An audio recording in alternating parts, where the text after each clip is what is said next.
Olá, tudo bem? Bem-vindo e bem-vinda de novo aqui à nossa série Futuro do Mindfulness. E hoje, ainda com o Dr. David Wilson, de quem eu puxo aqui esse conhecimento todo, essa sabedoria, hoje a gente vai falar sobre longevidade, ou seja, Mindfulness e longevidade.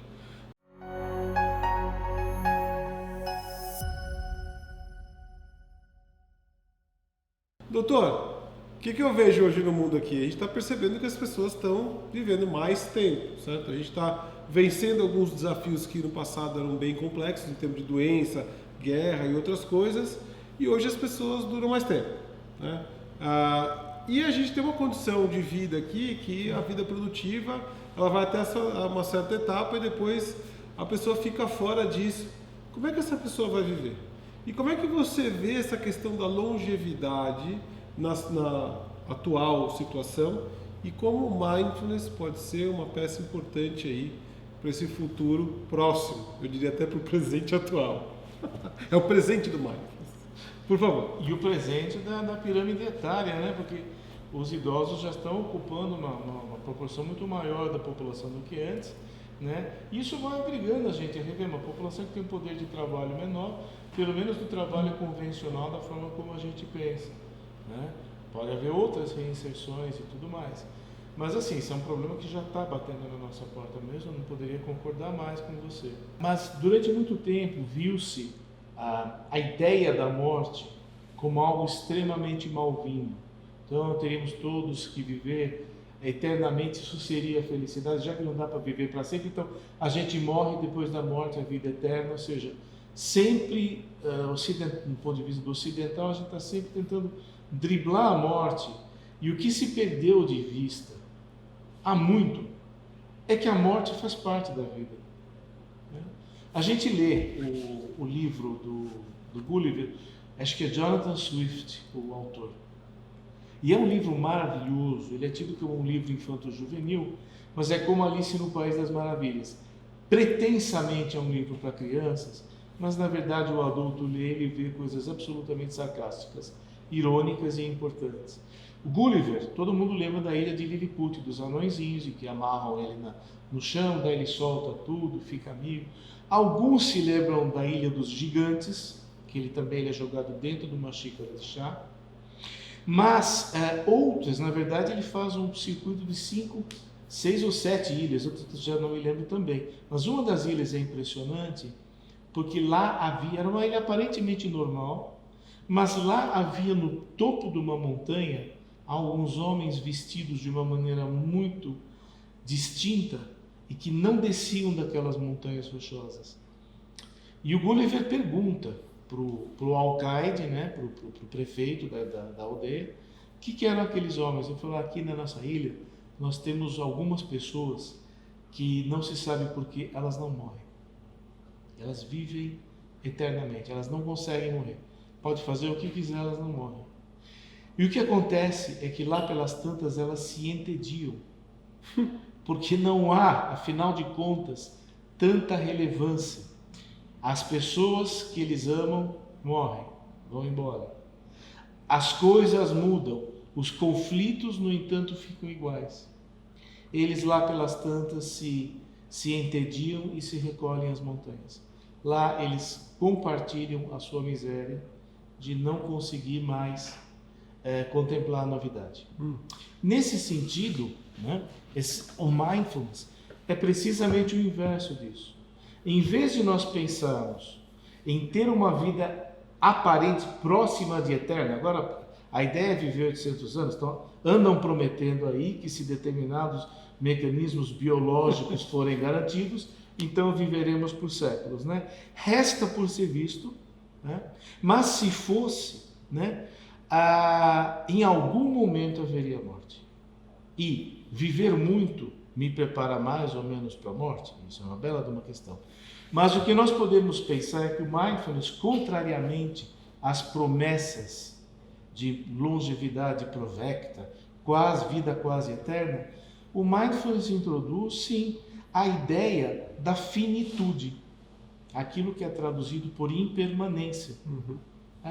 Então, saber que minha vida é limitada, saber que eu só estarei por aqui por mais algumas décadas, né? Serve muito mais por uma referência para mim, como um fio de Ariadne, para eu conduzir a minha vida com mais sabedoria, do que uma ameaça. E por que eu digo que uma ameaça? Porque é de uma falta de percepção absurda. Você sabia que todas as pessoas que viveram antes de nós morreram? Olha que incrível. Todas as pessoas que nasceram antes de 1910, com pouquíssimas exceções, todas já morreram.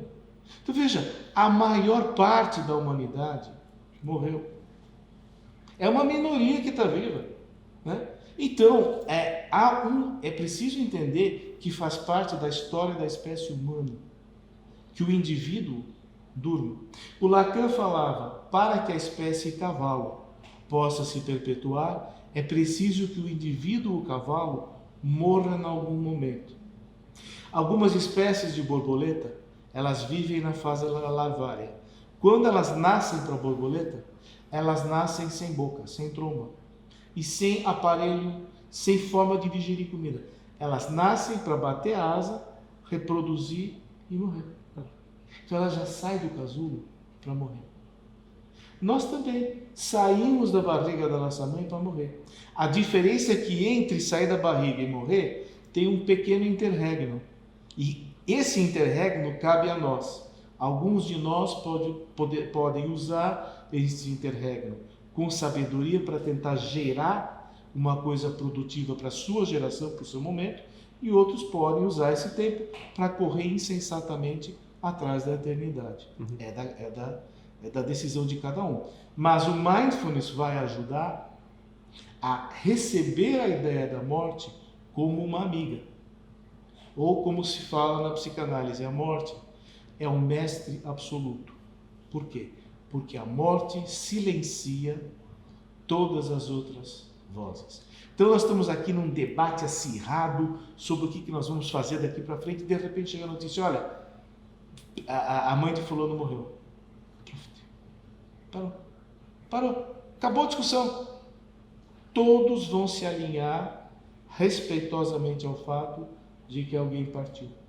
A ida dessa pessoa vai remeter todos a repensarem a sua efemeridade, a sua impermanência, o que eu estou fazendo da vida, que sentido eu posso dar, e isso é a contribuição mais rica que nós podemos receber como entes viventes. Então, a ideia da longevidade, desde que a ideia da longevidade seja entendida como uma maneira de lidar com a morte, ela é ótima. Se for a longevidade como uma maneira de fugir dela, então ela vai estar permeada de paranoidismo, ela vai estar permeada de angústia. De neurose, né? Ou, como no jargão, neurose. Jargão budista às vezes. Mas então, isso você falou uma coisa interessante. Por quê? Aí eu vou voltar um pouquinho lá na origem dessa coisa toda do mindfulness, né? Até com os ensinamentos ali do tal do Siddhartha Gautama, que era o médico da mente, o tal do Buda, e ele falava, e a base desse ensinamento, eu sei que deu ali um pouco dessa origem, dessas práticas. Na verdade, as práticas já existiam antes, mas ele deu um outro tom para a coisa, que ele fala 3 coisas, né? Uma você citou, que é a impermanência. Impermanência é que a gente consegue, de fato, perceber, né, que as coisas mudam. Só que a impermanência, ela está embutida da impermanência sutil, que chama. Porque existe uma mudança sutil que vai acontecendo segundo a segundo, momento a momento, e que a gente começa a perceber isso. Então, para existir a impermanência, vamos dizer assim, bruta, a gente tem que perceber a sutil. A segunda coisa que ele falou é a interdependência, de que, de alguma forma, a gente é dependente do resto. A parte é dependente do todo, o todo é dependente da parte. Então, se você tirava aí se você pega um carro, você tira o freio do carro ali, né, um pedaço de metal. E fora do carro ele é simplesmente um pedaço de metal, que por acaso ele pode servir de freio, mas ele é só um pedaço de metal. Ele vira freio quando você coloca no carro, certo? E a mesma coisa o carro sem freio não serve como carro, ele não é um carro. Então, o que a gente fala de interdependência, a parte depende do todo, o todo depende da parte. E a terceira coisa que chamam de entityhood, mas na verdade é o selflessness em inglês, né? Peguei muito ensinamento de monges que falavam inglês. Mas no fundo é aquela ideia de que a gente é uma entidade fixa. E essa entidade fixa, então, ela tem que ser defendida ali.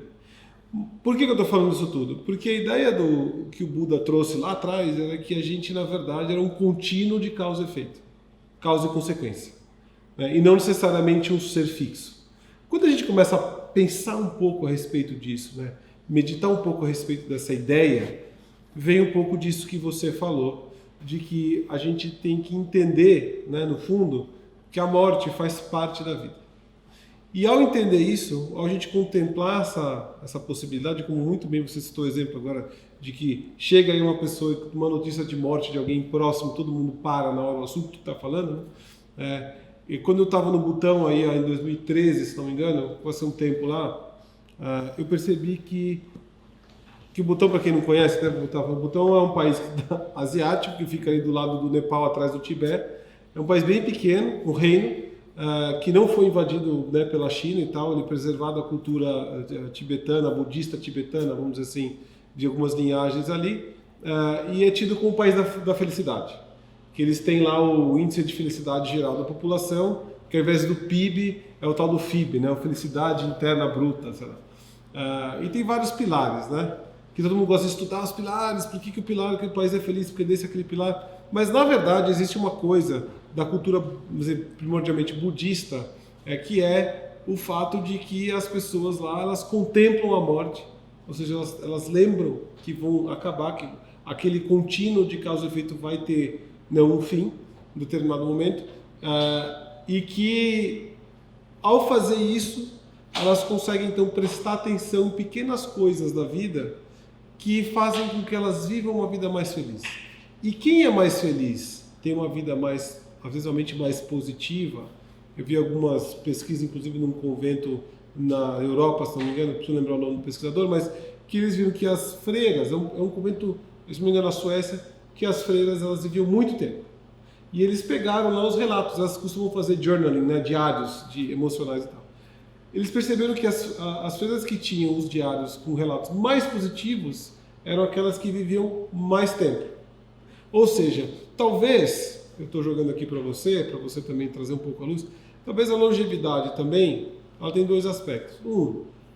Viver mais é bom se você tem, de certa forma, desfrutar a vida de uma forma consciente, presente com aquilo que está acontecendo agora, né? Ou seja, uma felicidade, porque a felicidade não é, sei lá, um grande objetivo. A gente está sempre indo atrás de um grande objetivo, né? No fundo é apreciar o momento, estar presente no momento com, às vezes, pequenas coisas. Então, isso é uma coisa. Então, isso pode ser tido como uma boa longevidade, vai? E também levar a pessoa a ter mais anos de vida. Segunda coisa é, como é que a gente pode, então, talvez seguir o exemplo, né, desses povos aí e entender que, talvez, de alguns exercícios da mente, e eu trago a questão do mindfulness aqui, a gente pode começar a entender que existe um processo de finitude e ao trazer isso para o nosso dia a dia, eu acredito que a gente toma decisões melhores. Eu acredito que a gente pode ser, de fato, levar uma vida mais plena, eu diria assim. E descondicionar um pouco a mente daquilo que a sociedade, principalmente ocidental, falo muito por isso que eu vivi no Ocidente, que treinou a nossa mente para quê? Para ver a vida como uma jornada com um grande objetivo no final. E que a gente está sempre correndo atrás de algo. E quer chegar lá mais rápido e quando chega quer ser diferente. É como se a gente fosse para uma orquestra, eu costumo citar esse aula, fosse para uma orquestra sinfônica e quisesse chegar lá pro maestro, toca logo isso aí, rápido, vai, passa rápido, eu quero ver a última nota só porque eu quero ir embora. Então muita gente vive a vida assim. Passa a vida correndo para chegar no dia da morte só e aí ele fala, putz, devia ter feito isso, aquilo, outro. Como é que o mindfulness, como é que o treinamento da mente pode ajudar as pessoas a duas coisas, agora que eu resumi tudo que eu falei. Viver uma vida mais feliz e mais plena. 2, viver mais tempo, talvez. Apreciar mais o tempo enquanto a pessoa está aqui nesta terra. Né? Qual a sua opinião a respeito disso? Sim. Eu acho que o primeiro ponto nessas duas coisas que você levanta é a gente ter um entendimento mais profundo do que é mente. Nós vivemos uma superstição em que o corpo é uma coisa, a mente, o espírito é outra. E ainda tem outra divisão que é a mente, o corpo, a alma e o espírito. Ainda chega a ver isso. E uma das coisas bacanas do Mindfulness é que o Mindfulness equivale a essas coisas. Diferentemente dos exercícios intelectuais ou das psicoterapias convencionais, onde você tem o acionamento intelectual, muitas vezes o acionamento emocional, mas você não tem um acionamento do corpo. Quando tem, o corpo é entendido como uma consequência da vida mental.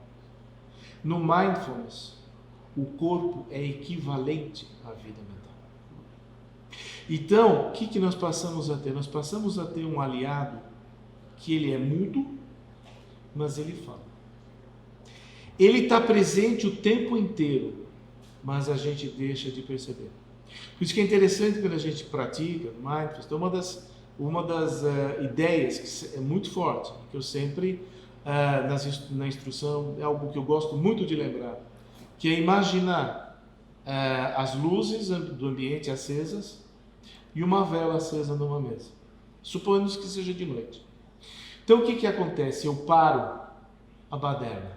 Eu apago a luz de cima. Quando eu apago a luz do teto, a chama da vela resplandece. Essa chama esteve acesa o tempo todo. Só havia excesso de ruído e eu perdi isto de vista. Quando eu me volto a mim mesmo, dentro da minha natureza mais profunda, através da aquietação, através do silêncio, através, eu diria, da atenção desatenta, que é o mindfulness, né? É a atenção desatenta, é a atenção que se permite prestar atenção na atenção. Então ela tem algo assim, não é uma meta-atenção, novamente, é uma experiência difícil de explicar e magnífica de experimentar. Sim. Por isso, o mindfulness só se transmite, só se pode conhecer realmente em workshops, em práticas, em locais que privilegiem a prática e não no Instituto de Filosofia, né? Então, o Mindfulness trata-se muito mais de aguçar a minha percepção. O Mindfulness tem mais a ver com aprofundar a qualidade da minha vida do que necessariamente estender, ampliar a extensão dela. Pode haver o efeito de viver mais, mas aqueles que vivem muito, por eles eu torço muito que eles consigam ter algo neste viver, né? Porque viver por viver sem essa noção de profundidade, ela fica. E então o corpo, como mestre, ele equivale à morte como mestre. Por quê? A morte não é algo que se impõe sobre o corpo, a revelia do corpo. A morte é um desdobramento natural do corpo.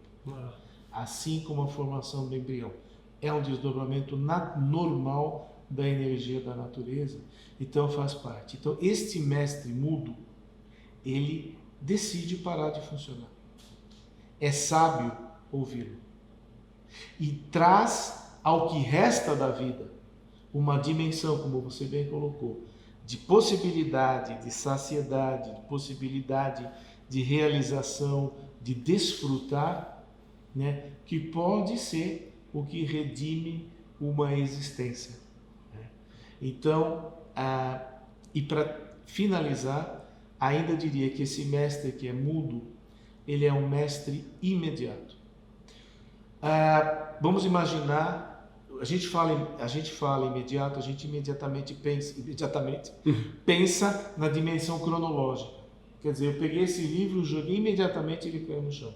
Mas se a gente for buscar a origem do termo, o termo imediato, ele se refere a coisas muito demoradas. Então, por exemplo, a rotação da Terra em relação ao Sol, parece que não existe de fato nenhum fenômeno intermediário. Então não há mediação. A rotação da Terra no Sol é um fenômeno imediato, embora esteja acontecendo há bilhões de anos. A ampliação do universo com esse esfriamento é imediato, apesar de estar acontecendo há trilhões de anos. O imediato é quando eu instituo um mestre que vai me explicar algo, no nosso caso. né? A mediação do mestre, o terapeuta, o analista, o instrutor de mindfulness, o grande mestre, o cara que passou a vida inteira enfiado numa caverna praticando. É um aprendizado imediato. O corpo é o mestre imediato.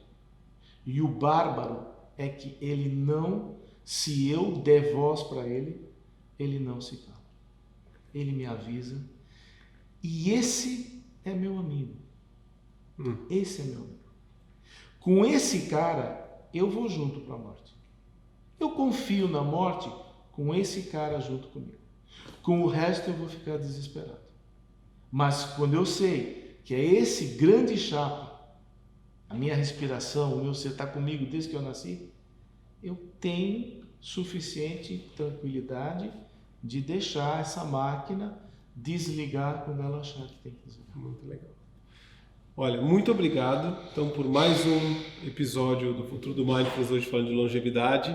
Obrigado você por ter acompanhado. Eu sei que o tema ficou bem denso, falando de morte, mas a gente também falou um pouquinho de como é que a gente pode aproveitar a nossa vida, né? E saber que a gente vai ter aí, né, um fim, em determinado momento, faz com que a gente comece a apreciar a vida de uma forma melhor, mais consciente, tomando melhores decisões e de fato vivendo aquilo que a gente tem que viver. Se me permite acrescentar uma coisa que é fantástica, assim, fazendo isso, nós levamos uma vida mais produtiva que vai gerar um legado para as pessoas que ficam depois que eu morro. Então, quando eu morro, eu não me despeço. O que eu fiz fica. E isso pode beneficiar muitas e muitas. É muito bacana.